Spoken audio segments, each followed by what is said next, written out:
Hi guys! In this video, you're gonna learn how to change your password on Facebook.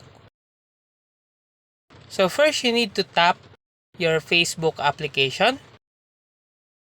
Then tap the three lines at the upper right corner. After that, scroll down and tap Settings and Privacy. Then tap Settings. Tap Account Center. And then tap Password and Security. Tap Change Password. And then tap your Facebook account. You can now change your password. Type in your recently password, then type your new password.